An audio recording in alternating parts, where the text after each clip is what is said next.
Success is often celebrated, but rarely understood. Behind every breakthrough is a story of struggle, perseverance, and a moment when giving up was never an option. These are not ordinary success stories. These are journeys of resilience and purpose.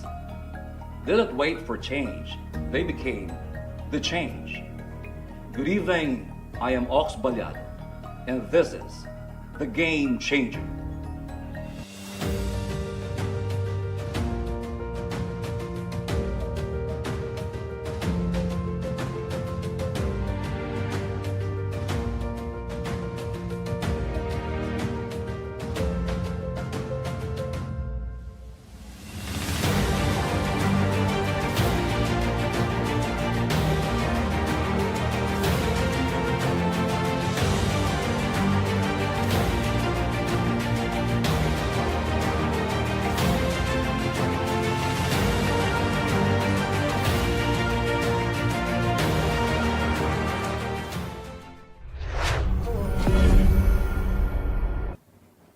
Our guest today is a woman who has chosen to stand firm where it matters most, on the side of justice, accountability, and truth. Fearless in the courtroom and unwavering in principle, she represents resilience not just as a profession, but as a calling. A legal mind, a public servant, and a true game changer whose work continues to leave a lasting impact on lives and communities. The game changer herself. Please welcome Attorney Kristina Conti. Hello, good day. Wow, it's gonna be a very exciting evening. Makakasama natin ang the Kristina Conti. All right, kwentuhan po tayo. First things first, let's be clear. Where's the case of former President Rodrigo Duterte now? It is at that point where the question is, do we go to trial or not? Medyo crucial. The next stage that has been postponed is technically, we're at the pre-trial stage. The next hearing that was postponed from September is called the confirmation of charges hearing. Okay. It is crucial in the sense that at this hearing, it's somewhat like PI in the Philippines. Sa atin, di ba, haharap ka sa piskal. Eh, wala naman po akong kaso, wala naman po akong ginawa. We're at that point. Okay. But we're before the judges. And the judges will determine what the actual charges against the Walang mangyari sa syudad mo. Pag sinabi mo, huminto kayo, papatayin ko kayo. He's being detained on standard of evidence, reasonable basis to believe that he committed crimes against humanity, etc. Pero ang tanong, ano exactly yung ginawa niya? So, that's what we're looking at sa possible next hearing. Well, is Duterte himself already the central subject of the case? Essentially, yes. At this point, he's being accused of being the mastermind or the most responsible of crimes against humanity committed in the Philippines. In the courtroom, there are some things that kumbaga, are simplified. And probably we'll be looking at about 49 incidents tried and connected to Duterte. But for many, they would say, ba't ito lang? Konti lang. But, bottom line yan, this is a legal case. And whatever you can prove in court, that's the most important thing.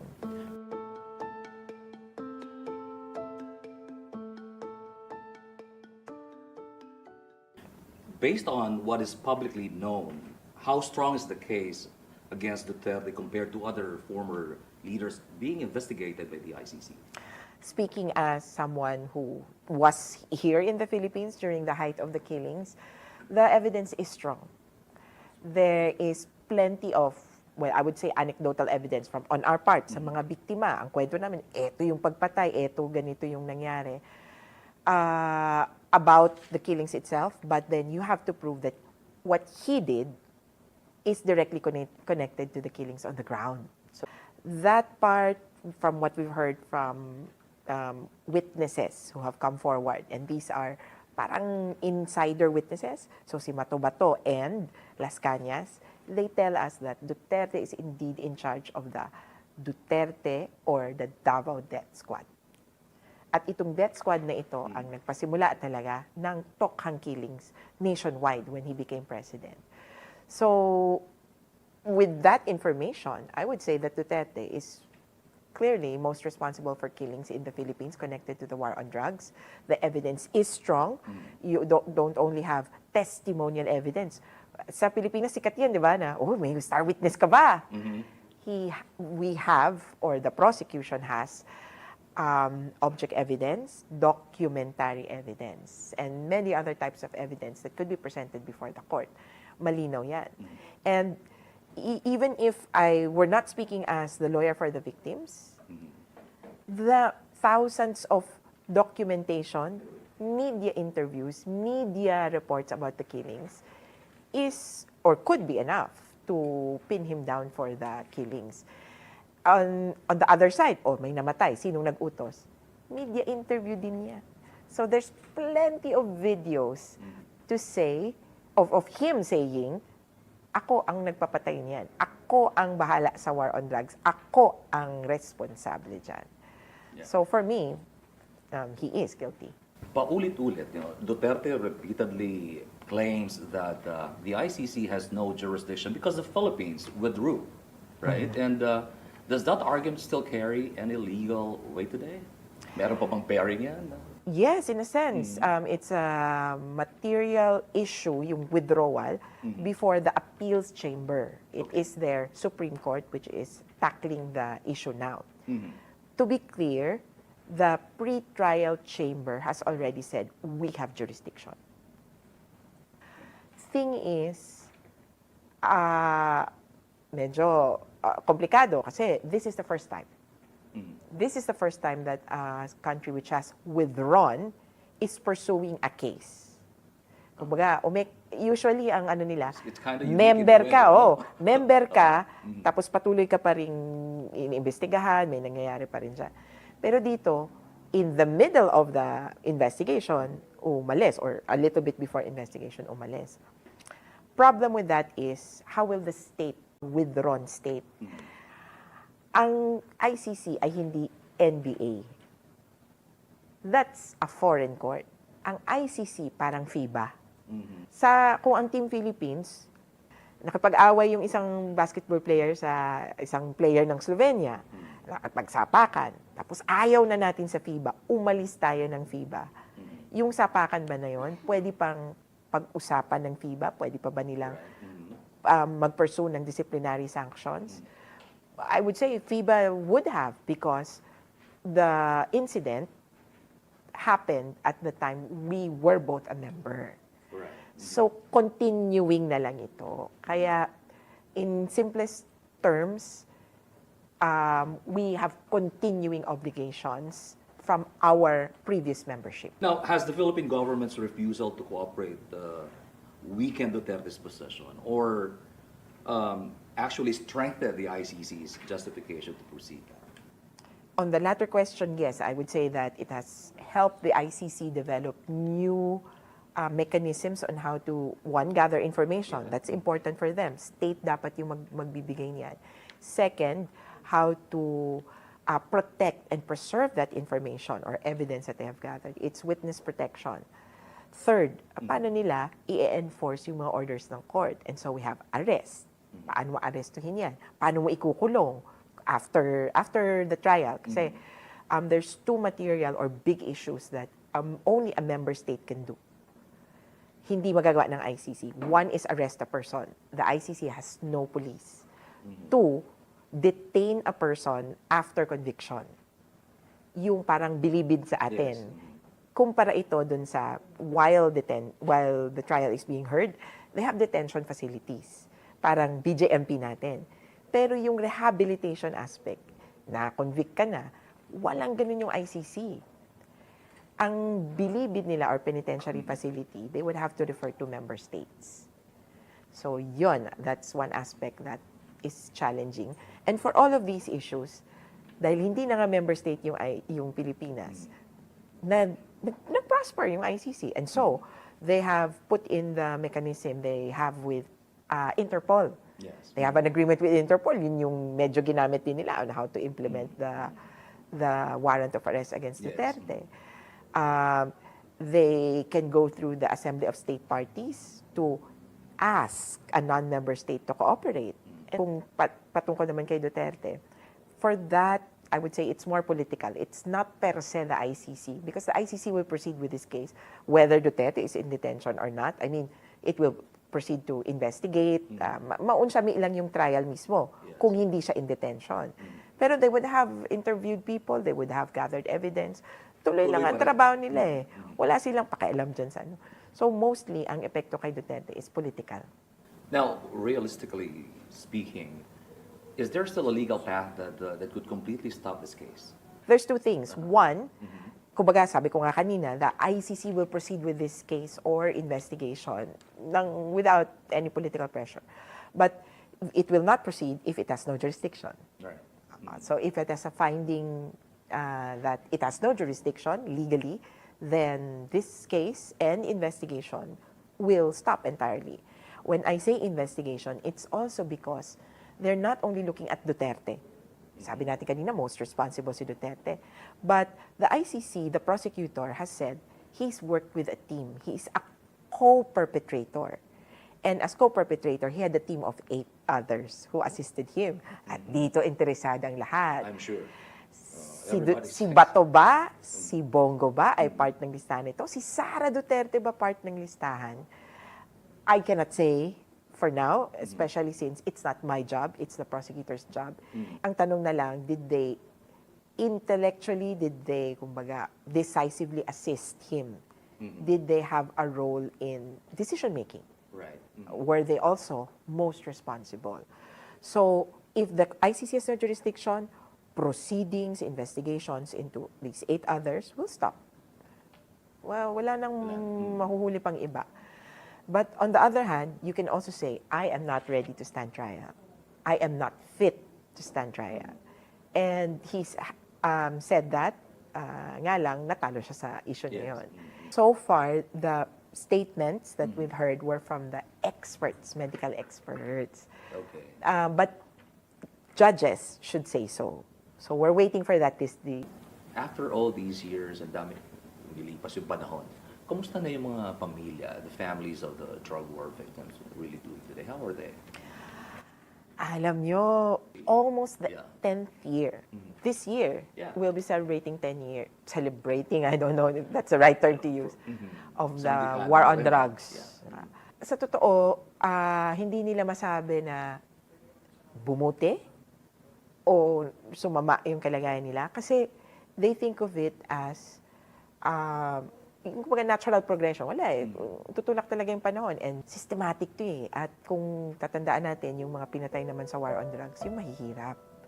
Bihira tayong makarinig na may pinatay sa village, sa gated na communities, diba? Subdivision. Exclusive. Oo, bihira.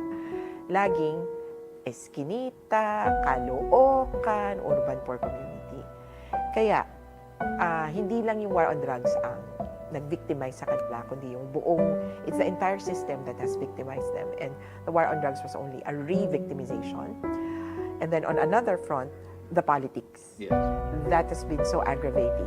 For many, actually, many voted for Duterte. For these victims, yeah.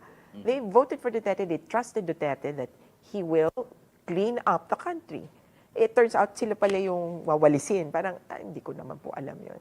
So there's some sort of treachery and that they feel na betrayed, na we've been screwed over by politicians so many times over. Pero yung patayin talaga kami ng harap-harapan, itong presidente lang ang gumawa nun. There's still victims hoping to triumph or to transcend their situation, but they're so afraid of another Duterte presidency.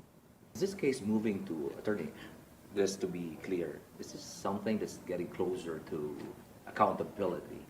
Or is it at risk of being frozen indefinitely? I would say this could be one of the best examples of quick and swift justice.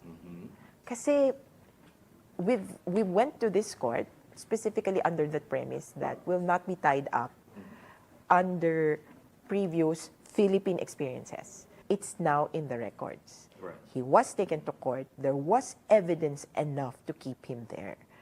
And probably only an acquittal after trial will absolve him.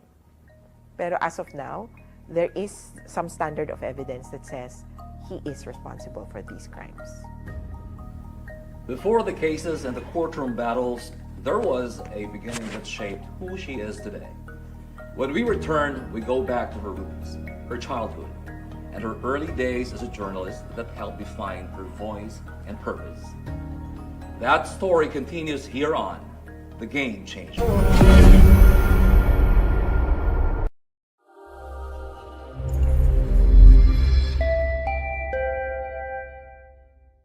Good news, lots of players!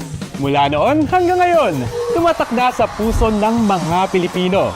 3 dekada ng kasama sa pang-araw-araw na swerte, saya at pag-asa. At ngayon, mas pinasaya, mas pinabongga, at mas pinalaki ang premyo ng PCSO Lotto Game. Sa bagong presyo na 25 pesos per combination, mas malaki na ang pwedeng mapanalunan. Sa Lotto 642 mula 6 million pesos minimum jackpot, ngayon ay 10 million pesos na. At may gagalante pa ba sa mas pinalaking jackpot ng Mega Lotto 645? Kung dati ay 9 million pesos ang minimum jackpot dito, 15 million pesos ay ngayon! Super boost din ng jackpot ng Super Lotto 649 dahil from 16 million na minimum jackpot, ito ay 25 million pesos na. Grande rin ang taas ng minimum jackpot ng Grand Lotto 655 from 30 million pesos to 45 million pesos! At ang dating 50 million peso minimum jackpot sa Ultra Lotto 658, 75 million pesos na ngayon! Maghahanap ka pa ba ng iba? Siyempre, dito ka na! So, what are you waiting for? Buy your tickets na for our jackpot bearing games. Sa halagang 25 pesos, jackpot size na ang panalo mo! Sa PCSO Lotto, mas exciting na maglaro. Dahil mas pinalaki ang premyo sa bago nitong presyo. Kaya araw-araw, let's play Lotto!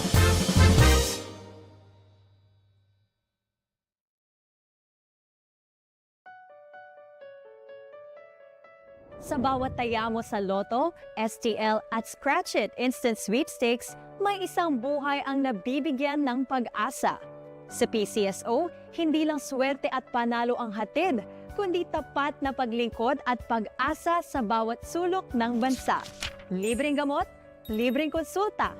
Sa pamamagitan ng PCSO Multi-Specialty Clinic, libo-libong kababayan ang nagpapatingin sa mga eksperto. Milyon-milyong Pilipino ang nagseserbisyohan sa medical and dental missions at pamimigay ng libreng gamot.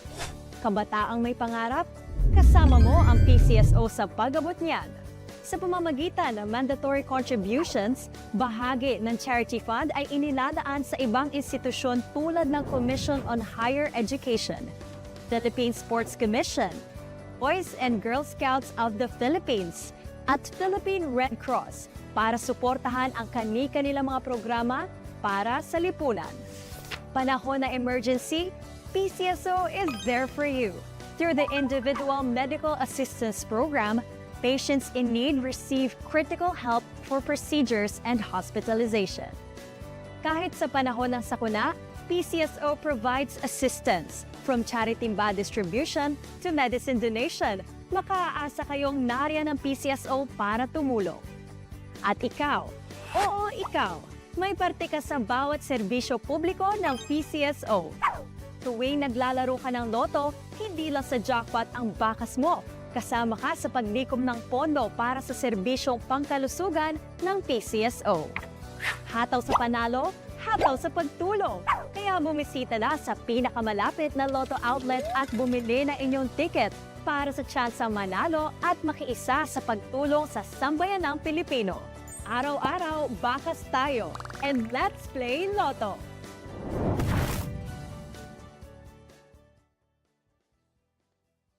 Boss, what if magsugal tayo?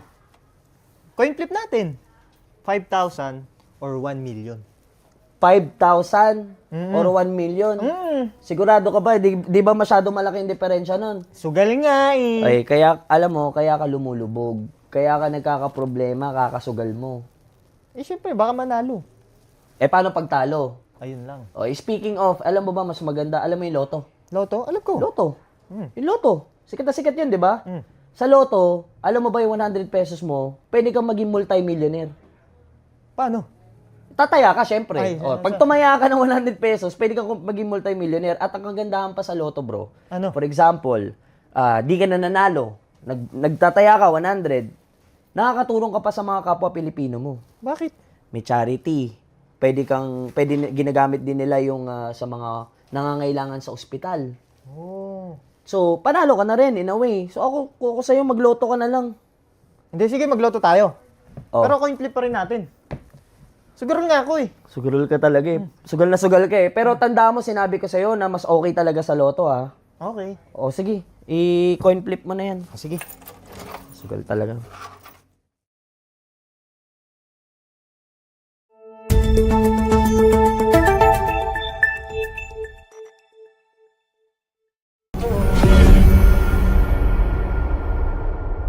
Before the courtroom and the causes, there was a beginning. Before becoming a lawyer, attorney Kristina Conti was shaped by her childhood and the influence of her mother and her early years as a journalist, where her voice, values, and sense of justice first took form. This is where her story begins. We're back, attorney. Kwentuhan ulit tayo. Now, let's go to the beginning. Let's go back to the beginning. How are you when you're growing up? Very normal, very, sabi nga nila, batang 90s. We played outside and then came in. Oh, We inaamin also ko pala had, yun, ah. yeah, and then we had Okay. computers. Pero yung WordStar 1, 2, 3, Lotus. Ako. Disket pa nung araw. Oh, yung malaking disket pa. So, my generation was the one that kind of enjoyed both worlds. Happy enough na I cannot remember a significant moment na parang hirap na hirap ka. But of course, it was a middle-class childhood. Hindi naman kami sobrang yaman na ano.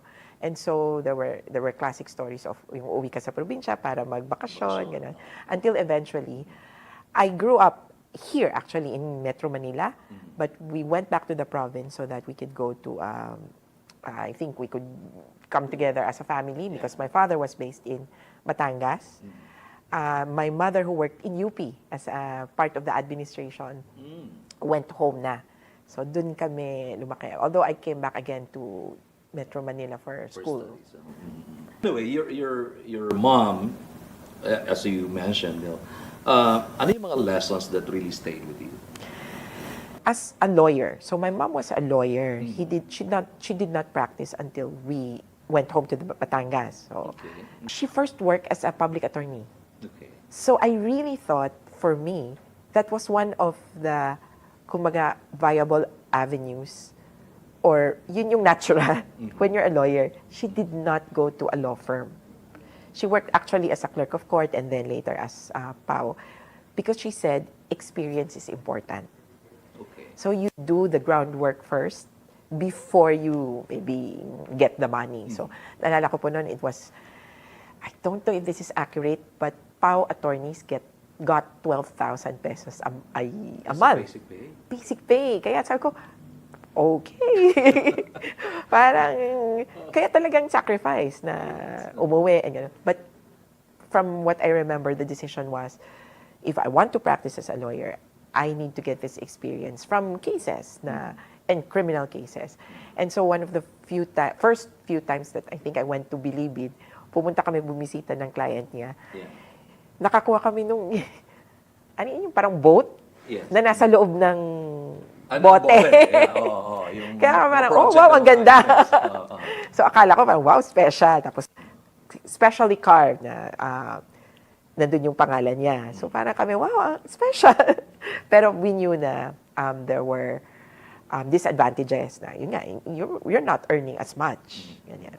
But, kumbaga, the point there is that there are deliberate choices that you can make in anticipation of, or to build yourself, or to learn something, or in anticipation of future opportunities. Yeah. With all you went through as a young person, Attorney Conti, you already see yourself challenging authorities, like, or questioning systems back then? No! Teacher's Until- pet ako. Okay. Wala. Although, so my elementary school then was in a Catholic school. So when you're in a Catholic school, you're brought up to follow instructions and do it so I call it unquestioningly subservience. subservience. Okay. So, but then it also instilled in you the concept of right and wrong. And so you were following these people because they were right. Mas ganon. And so when you saw something that was not wrong, hindi mo susundin yun. So I think when I went to Pisay and then afterwards UP, that's what I subscribed to. So it was not blind obedience or subservience, but it was following what's right or what's wrong. And yung sabi nga nila, yung ikakatulog mo paggabi, so yun yung iniisip ko. Yung going up against authority, maybe just came as a consequence. But I was not trained to question authority. I was just brought up to follow what is right.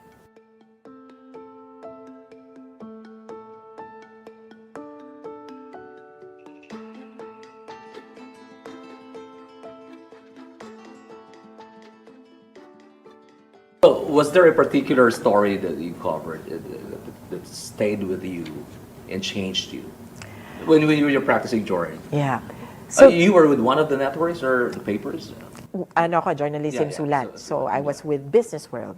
Oh. Yeah, so I just won't name names. So I had a lot of stories. Of course, we were in beats. Of course, memorable yung telecommunications beat. Memorable din yung energy beat. My secretary then was Angelo Reyes, Oh. who was The late. to be, I mean, even he himself was admitted this, that he was ill fit to be in the Department of Energy. One anecdote I remember is I asked him about open access, which is opening the access sa energy. Ganyan.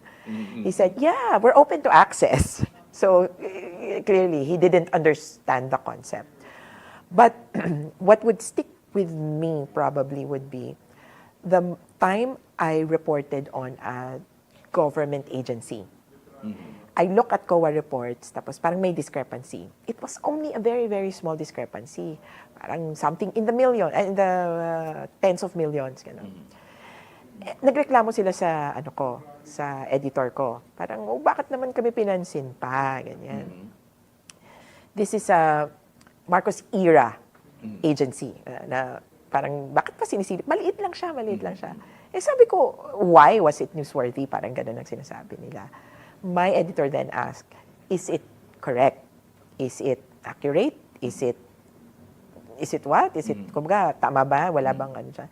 Wala naman po. Pero bakit natin, actually, the decision was also for him to answer. The question was also for him to answer. Bakit mo nilagay? He put it as not only as a blurb eh. Medyo malaking space. So, together, parang ang ano namin, well, it's government. Yeah. Kaya my editor stood It's by me. worth the story. Yeah, it's worth the story. It is in the records. The So parang, Yes. even if it was for them, it was a non-story, but for us, it's government funds. So yun yung sabi ko na, it's public funds. And what is this agency for? And in the last portion of the article kasi this agency was pasein na to, ganito, ito yung mga dating, kinasangkutan, ganyan.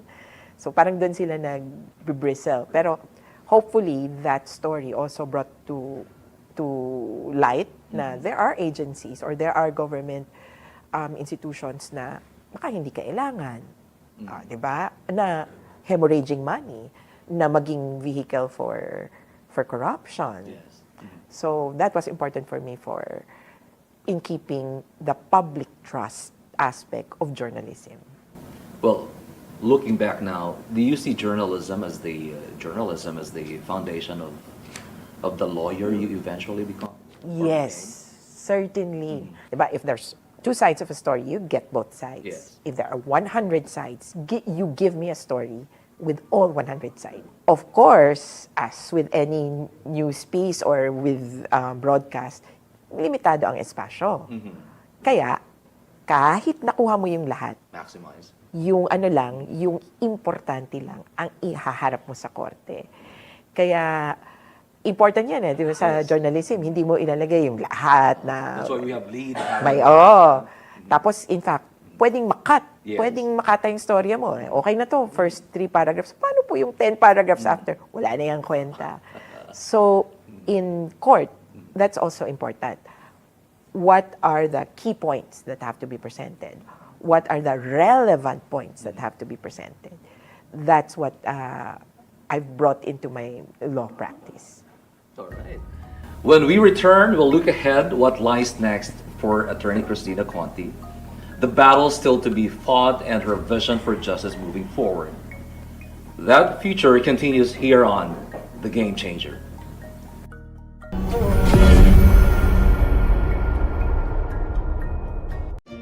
We multiply the good for Filipinos nationwide. We drive learning. We promote wellness. We help rebuild lives. We turn hope into possibilities. We care for our players. We advance digital skills and employment.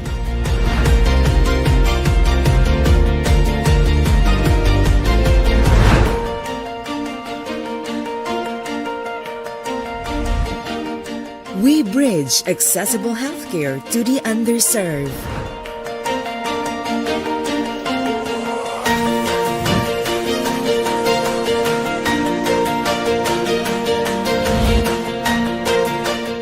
We respond in times of disaster.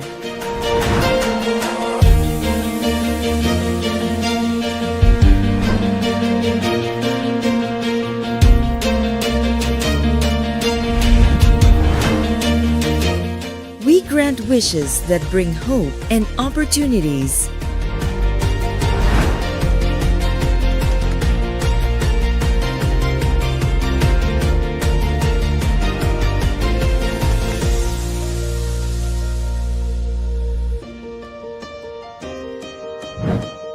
We champion responsible entertainment.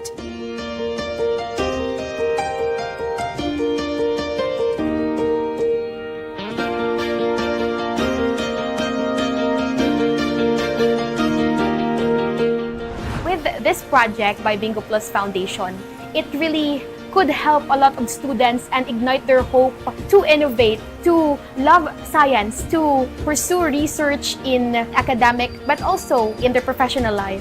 Wala na yung mga dumi galing sa tubig, malinaw. Safe na po yung tubig namin. Thank you!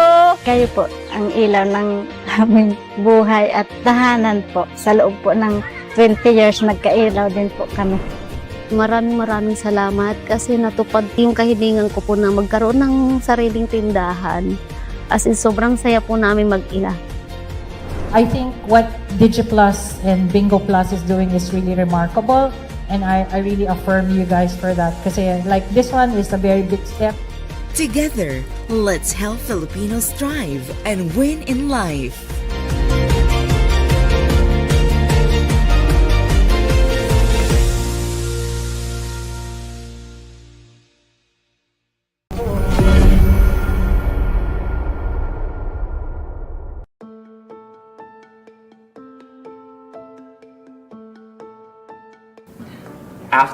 After everything you've been through so far, what does the next chapter look like for you? Well, the next chapter... Something exciting? Yes. We hope to have a role. So, there's a few lawyers, including Nery Colmenares, Yes. Joel Butuyan, and Gilbert Andres, who hope to have a role in the trial itself as legal representatives for victims. Our participation in the case against Duterte will mostly revolve around victims processing. So, carrying the victims' views and concerns and so forth. Aside kasi from the Duterte case, I'm looking at other counter charges. Pagpapanagot na eh. Kumbaga, sabi nga, isang araw babangon din ng mga api. Baka eto na yun. So for the victims of the war on drugs, we have this case against Duterte, possible other cases for accountability for all the others who were part of the war on drugs. Kasi si Duterte is just one of thousands who implemented the policy. Yes. Victims of extrajudicial killings, aside from war on drugs, there's also political killings. My organization is also working at countersuits. Medyo nahirapan, pero kaya yan. In the realm of red tagging, Okay. we've filed civil suits against yung mga red taggers. Ano mga pinagsasabi nyo, totoo ba yan? To close off, one thing that we also need to address, which is why I was also involved in politics in the last elections, in the previous elections even, yung parang sentimiento na wala nang mangyayari sa bansa. Kaya, I will only look out for myself and what I can do now. Kaya yung sinasabi nga na, binibenta ng mga iba yung boto nila, I would see that as rational choice theory ng mga in a survival economy. Yes. In a survival economy, you need to know where you're getting the next meal from. And if there's 10,000, 5,000 that's coming to you in exchange for your vote, or as ayuda disguised as vote buying, Yes. kakagat ka. Kasi yun yung best choice mo ngayon. And you have no hope that this situation will be better. Ganito naman lagi eh. So yung hopelessness that we feel and the struggle against the system, I think it's coming to fore. Ang tanong na lang, how we all respond. Itong corruption issue, sistema to eh. Hindi lang naman, porket nakulong si Diskaya, masaya na tayo. Hindi naman, di ba? So hopefully now, mabaka natin yon na yung kawalang tiwala sa sistema, dahil nga mali ang sistema, pero kawalang tiwala din dun sa kapwa natin. Yeah. Well, has your idea of justice changed over time? Or has it become clearer and more defined? It has changed because it has become clear and more defined. That's one way of putting it. But before, sa totoo lang, because my mother was a lawyer, one idea of justice was that pag nakapunta ka ng korte, nakakuha ka ng desisyon, at kung sabi sa desisyon na iikulong ka, hustisya yan. That was for me one of the simplest forms of justice. But then, as you know more, the more you realize you don't know the concept of justice. And so I've looked at different versions of justice, different definitions of justice. But for me, what's crucial about justice is that you should know the truth.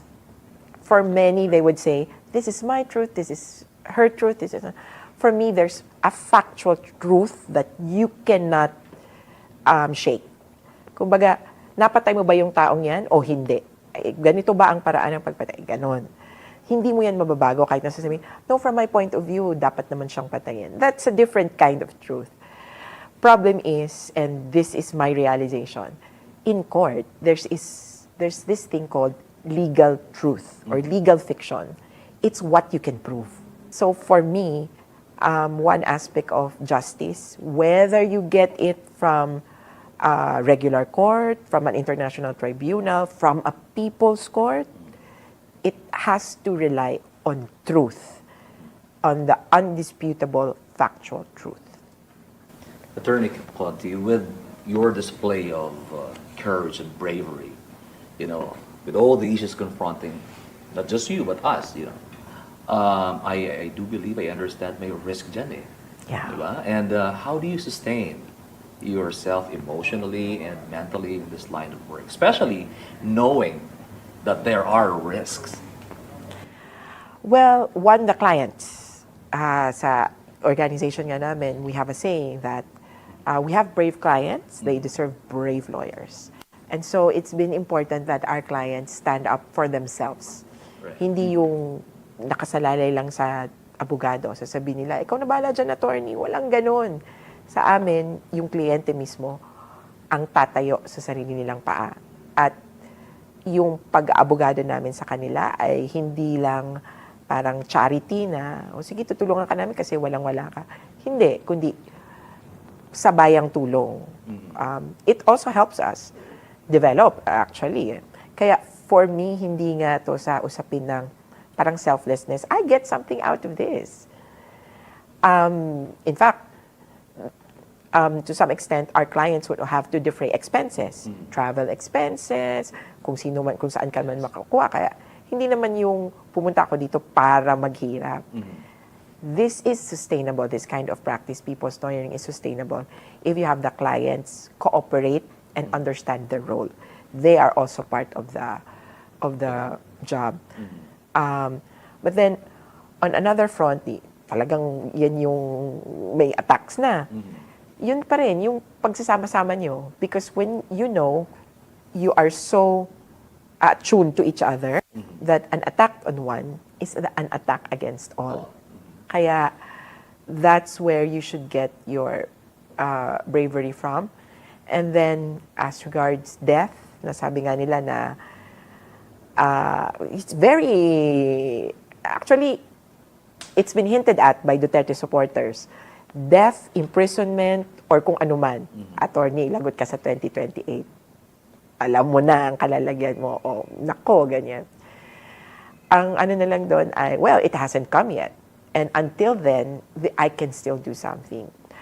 As to killings of lawyers, to be particular about it, we have been studying how lawyers have been killed, why lawyers have been killed. It's usually related. There was this one question, should we arm ourselves? Should we, kumbaga, at least do something about it? There's very little you can do when there's a target on you. Diba? Kasi, nandiyan na, may papatay siya. Sandali, nakalimutan ko yung, nasa ba yung baril ko? Ganon. Or, teka, ano nga bang sabi sa self-defense? There's very little thing you can do. And this is similar to rape. Hindi ikaw ang mag-a-adjust kung ikaw yung biktima. Papalit ka ba ng damit? Magsusuot ka ba ng tuwalya sa ulo mo? No. Who has to change is the killer or the perpetrator. So the way we do it is attack it systematically. Make sure that they cannot kill you or they cannot attack you. And that there's many ways of doing that. For example, for the trolls, deplatforming or making sure that they don't earn money from you, di ba? Right. Ba sa time na, was there a moment na parang dumating yung sukdulan? How long will I still be doing this? Yeah, almost every day. No? Parang ano ba? Anong gagawin ko ngayon? Paano, ano? Pwede bang hindi na lang muna ako magpakita? But then, ironically, it's the supporters or the detractors who would keep you going. Kasi they attack you as a person. They would say, bobo ka naman. Hindi bayaran ka naman. Hindi So, just to prove them wrong, it really helps na, they help me. It really helps na they do it every day. Of course, on the other hand, you have your family, you have your friends, you have all these other people who support you. And that's been very, very crucial in sustaining me and my work. If not for them, wala ako dito.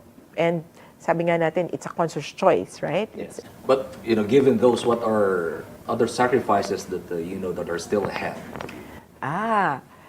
Time. The case of Duterte will definitely take a lot of time. I've talked to several lawyers who have handled cases. They've said, this is not like a usual case na nag-aaral mo overnight and so forth. No, you will spend a lot of time on this case. You will spend a lot of time with the victims. The victims' work is mostly behind the scenes. Yung makakarating sa ICC na sasabihin ng biktima, for 5 sentences, it's 5 days of work. Yung ganon. To get their trust alone, you need to have been with them every step of the way, which is also why I'm not letting go. Because the trust that has already been invested, you cannot break that or you cannot just withdraw that na, ayoko na pala, bye guys. So, that should keep me going. Right. one of the most important questions I'd like to ask tonight. How do you want to be remembered? Not just as a lawyer, but as a person. Well, essentially, I don't want to be remembered at all. I mean, why? But in terms of the work, probably. Yes. I hope people will remember that this profession, so speaking as a lawyer, that this profession is not just a tool or an enabler for men to do wrong things.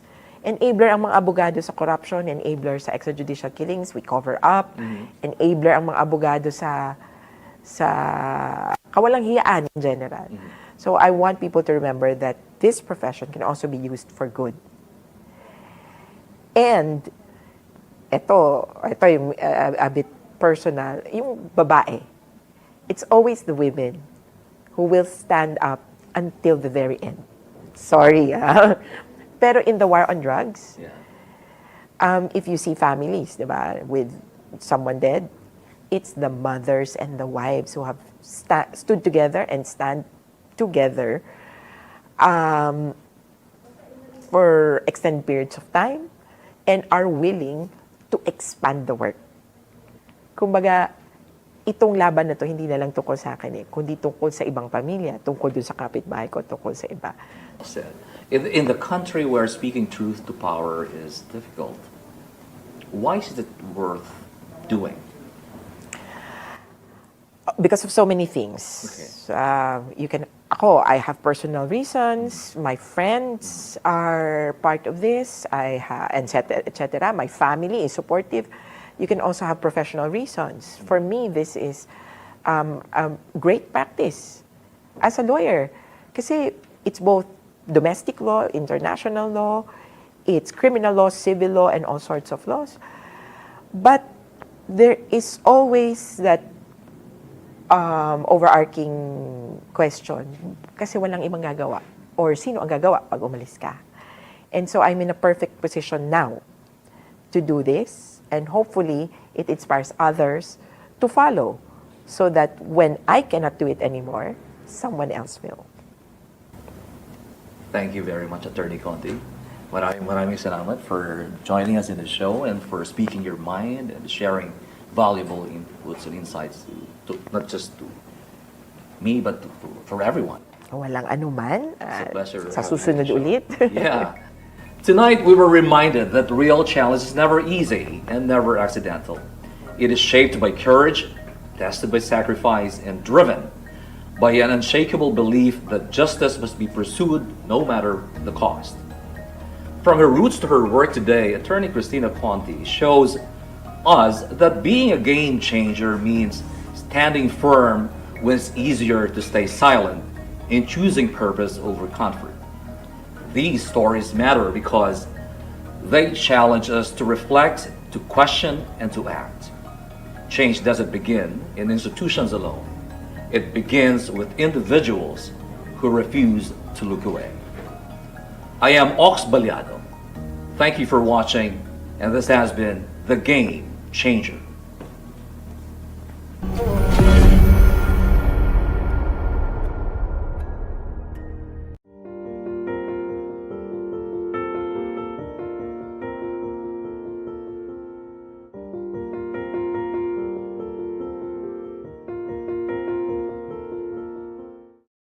Bubusugin ang inyong umaga. Gigisingin ang inyong diwa sa mga makabuluhang isyu ng bayan, sa mga trending at usap-usapan. Balitang malaman, huwag ng pagtalunan. Dahil dito, walang bola, puro tama. Walang bola, puro tama. Walang bola, puro tama. Kasama si George Bandola. Ano pang hinihintay nyo? Tutok na sa masayang komentaryo sa balat ng Digital TV. Walang bola, puro tama. Kasama si George Bandola.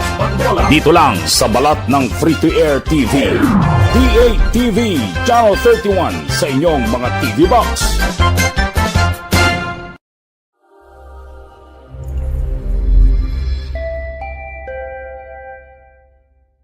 Abangan ngayong Pebrero 2026 sa D8TV Metroscape. Hi, I'm Plan. And I am Giselle. Samahan niyo kaming libutin ng mga urban areas dito sa Pilipinas. At hanapin ng hidden gems, masasarap na pagkain at magagandang art scenes. Hip music spots, pati na rin mga one-of-a-kind staycations.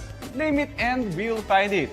Dito lang yan sa Metro Escape sa D8TV.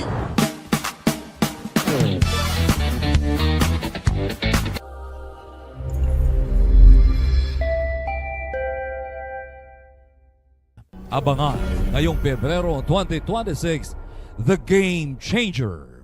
From untold struggles to groundbreaking success, meet the trailblazers, hear their stories, and witness how they changed the game.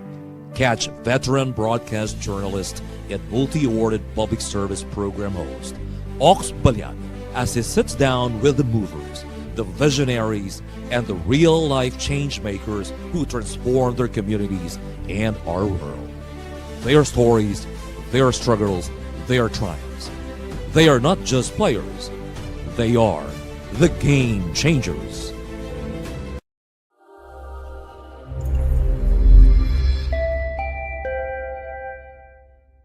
Abangan ngayong Pebrero 2026 sa D8TV, Agapay, Tatak, Rosa Rosal.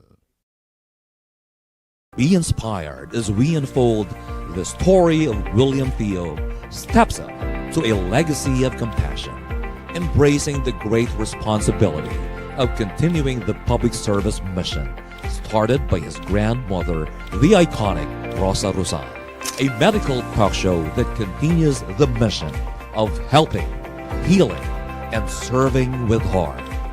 Real stories, expert insights, life-saving conversations. Because every Filipino deserves care. The Rosa Rosal way. This is a legacy of service, continued with compassion. Agapay, tatak serbisyong Rosa Rosal.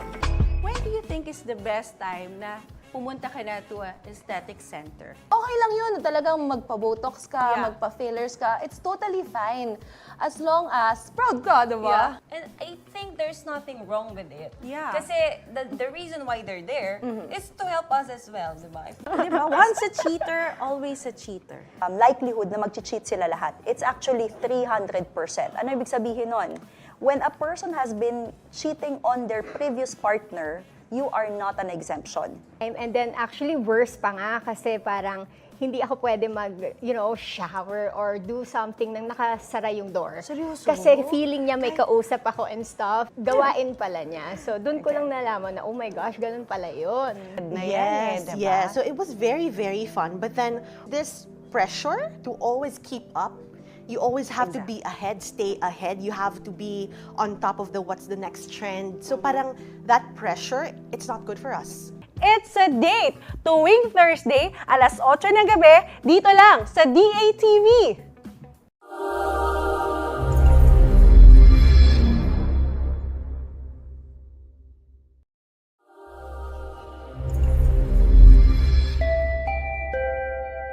Abangan ngayong Pebrero 2026 sa D8TV, The PH Insider on TV. In a nation of opinions and power plays, one show dares to look deeper, beyond the headlines, beyond the noise. Three voices, one mission. Ox Ballado, Attorney Rayzandro Unay, and Attorney Eugene Riego, revealing the truth behind the nation's most urgent issues. The PH Insider on TV.